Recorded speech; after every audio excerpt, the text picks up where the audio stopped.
Bueno, el gobierno federal se ha cerrado oficialmente por primera vez en los últimos 7 años y nadie dentro del Capitolio sabe qué va a suceder.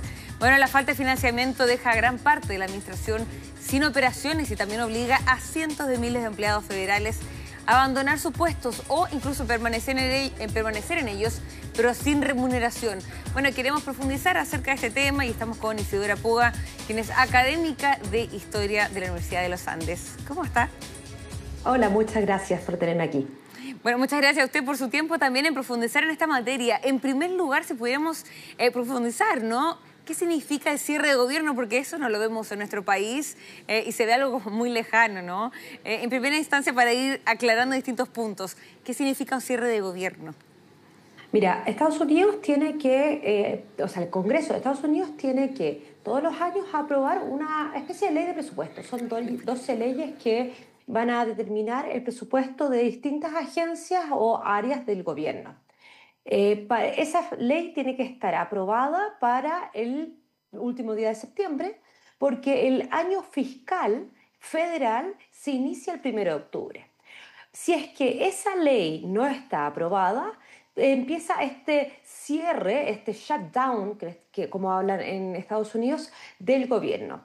No es que se cierre completamente todo el gobierno y que ahora no hay defensa ni fronteras, no, sino que lo que cierra son áreas que se consideran no esenciales, tal como salen ahí las imágenes, los parques federales, distintas áreas que no son consideradas esenciales, se cierran durante este periodo. Un periodo que en el fondo es hasta que no se tenga presupuesto, no se va a aprobar. Como tú bien decías, buena parte de esos trabajadores que tal vez en áreas esenciales van a seguir trabajando, por ejemplo, en el área de tráfico aéreo, no se puede quedar en Estados Unidos sin ese control aéreo, siguen trabajando. Sin embargo, pueden quedarse momentáneamente sin sueldo hasta que se resuelva esta problemática. Claro, en algunos casos, y como ha pasado en oportunidades anteriores, ¿no? Eventualmente se le va a pagar de manera retroactiva, entre otras cosas, pero sigue siendo un momento sumamente complejo. Algunos incluso apuntan que este cierre podría ser el más grave porque Donald Trump ya dijo que eventualmente podrían haber despidos masivos irreversibles. Exactamente, sí, es cierto que esto ya había sucedido antes e incluso a Trump ya le ha pasado. En el gobierno mandato. Estuvo 35 días, o sea, es creo que de las veces más largas amplias que ha estado con este shutdown del gobierno. Pero también le pasó a Obama, también le pasó a Clinton, o sea, ha pasado antes. Sin embargo, claro, este es un momento de tensión entre un Congreso y la Casa Blanca. Y, por tanto, en la Casa Blanca en esta tensión entre ambos tienen que ver quién gana, quién cede primero. Y también algunos analistas están diciendo que esta puede ser una oportunidad para Trump para tal vez acortar presupuestos en algunas áreas que él considera tal vez no tan prioritarias, o también directamente terminar con algunos programas que a su mandato y a su estilo de lo que él busca y a su partido republicano le incomoda. Entonces también puede ser utilizado como una herramienta, pero por lo mismo es una herramienta para los demócratas para empujar a que el gobierno ceda en el aspecto que ellos buscan, que es prolongar los derechos del Obamacare que habían sido adquiridos a mediados de la década pasada. Claro. Bueno, tú bien lo estabas mencionando, el primer mandato fue el periodo más largo de cierre de gobierno, 35 días. ¿Cómo ves que eventualmente puede hacer en esta oportunidad? ¿Ves que hay un escenario más polarizado, por así decirlo, en Estados Unidos en comparación al primer mandato de Donald Trump? Pero por un lado sí, podríamos decir que está más polarizado, sin embargo, está más polarizado fuera del Congreso. El Congreso tiene una mayoría limitada, pero es mayoría republicana, lo que uno hubiera creído que tenía más posibilidades de que esto hubiera salido mucho más fácil. Sin embargo, dentro de los partidos en Estados Unidos hay secciones, hay facciones, hay unas más de un lado y del otro. Y por tanto, cuando se trata de llegar a acuerdos, hay menos espacio para tal vez disidencias. ¿Y qué pasa ahora? Claro, hay más dificultades tal vez para llegar a un acuerdo y puede estar más cerrado esa posibilidad de acuerdo. Es probable que se llegara a acuerdo más bien pronto por la presión social y política de todo el país. Pero también podría pasar que se demore más. Depende quién ceda primero. Claro.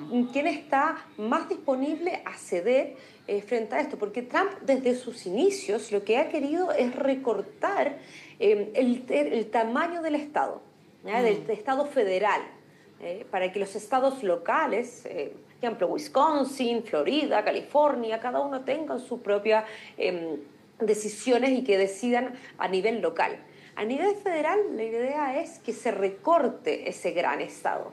Y por tanto, estas medidas, especialmente que están tocando medidas respecto al Obamacare, medidas de salud, que se han estado volviendo a aceptar año tras año, son los que quieren ser recortados. Tal vez esta también es una oportunidad para también llevar a cabo eso. Sí, bueno, estaba viendo unas declaraciones por parte del Partido Demócrata que señalaban, bueno, lo que tú también estabas destacando recién. Ellos decían, los responsables son los republicanos ya que controlan la Cámara de Representantes, el Senado y también la Casa Blanca. Y ahí, claro, lo que tú de cierta forma hacías referencia, ¿no? Que ellos tienen marillería. Pero, por otro lado, está Donald Trump, que critica a los demócratas. Y de hecho, si podemos pasar a revisar la página web de la Casa Blanca, anteriormente ellos tenían una cuenta regresiva de en cuánto tiempo iba a cerrar eventualmente la Casa Blanca. Y ahora, arriba del sitio web, tienen cuánto tiempo lleva cerrada la Casa Blanca, el gobierno, quiero decir. Ahí lo estamos viendo. Y abajo sale escrito, demócratas han cerrado el gobierno. Eso incluso lo estamos viendo en el sitio web de la Casa Blanca. Es como si lo hubiéramos escrito en la página de la moneda para hacer un símil, ¿no? Es sumamente llamativo. Claramente, Trump lo que iba a usar como parte de su retórica y su discurso es finalmente echarle la culpa a los demócratas, que ellos son los culpables porque ellos están, en el punto de vista de Trump, obcecados por mantener estos derechos sociales, que en el fondo es que la prima del seguro sea más baja para ciertos sectores de la sociedad, pero que va en contra de esta One Big Beautiful Bill que está planteando Donald Trump, que busca de nuevo recortar el tamaño del Estado y los costos del Estado, para que así la persona de a pie disminuya también esos costos en sus impuestos, para que la vida le sea más barata, que al final se condice con lo que él planteaba desde los inicios de su campaña, disminuir el tamaño del Estado para que la vida sea más barata para el ciudadano de a pie. Eso es lo que busca el Partido Republicano. El Partido Demócrata cree que el Estado debe entregarle ciertas garantías al ciudadano, como por ejemplo la salud. Ahí está la diferencia. Claro, la principal diferencia. ¿Cómo ves que esto deja finalmente la imagen de Donald Trump? Algunos medios de estadounidenses incluso dicen, bueno, pasa de todopoderoso a una imagen totalmente distinta. ¿Cómo ves tú cómo finalmente queda la imagen de Donald Trump? Lo más impresionante, creo yo, es que Trump, a pesar de tener esta mayoría ajustada, pero mayoría en el Congreso, no haya podido conseguir un acuerdo entre sus propias líneas. O sea, tiene una mayoría de republicanos. ¿Por qué no ha conseguido esto? Es lo que nos cuestionamos. Sin embargo, como te decía en un principio, esto también puede verse como una oportunidad para Trump para recortar algunas espacios que consideran, o agendas o programas que consideran que no son esenciales.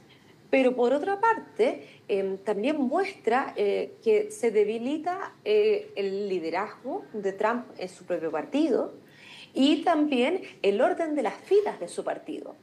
Porque finalmente el presidente es el líder del partido en este minuto, del Partido Republicano, y no está siendo ese líder porque hay algunas facciones que no están de acuerdo con lo que está planteando Trump. Entonces, claro, se les debilita.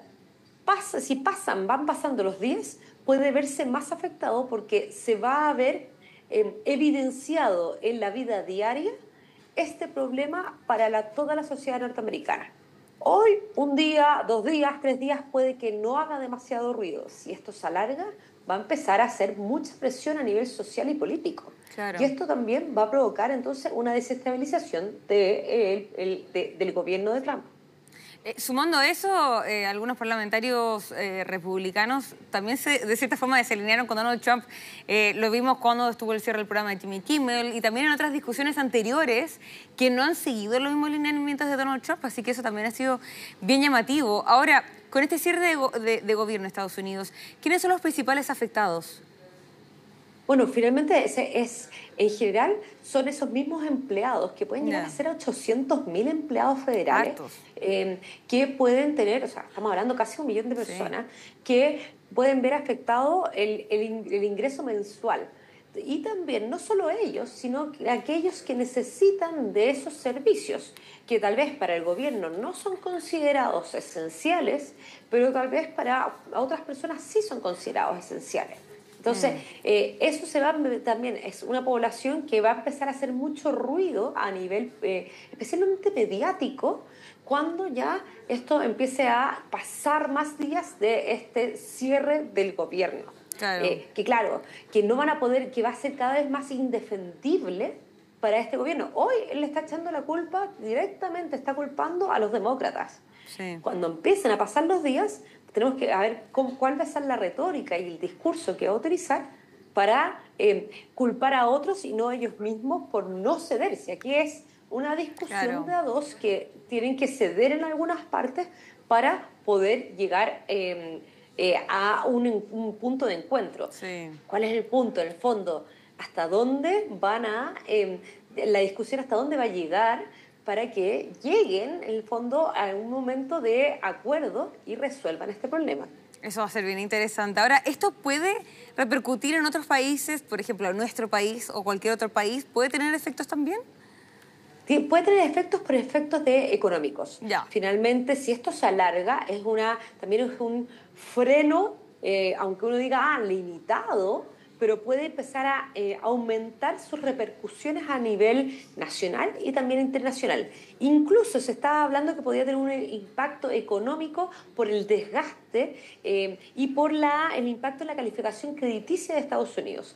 Y eso inevitablemente va a terminar afectando, porque es una gran potencia económica, especialmente a Latinoamérica, que somos los más cercanos y los que tenemos también ese mayor contacto con Estados Unidos. Exactamente, considerando que la última vez cerró por más de un mes, 35 días, también primer mandato de Donald Trump, veremos cuánto dura este cierre. Isidora Puga, académica de Historia de la Universidad de los Andes, muchísimas gracias por profundizar este tema con nosotros.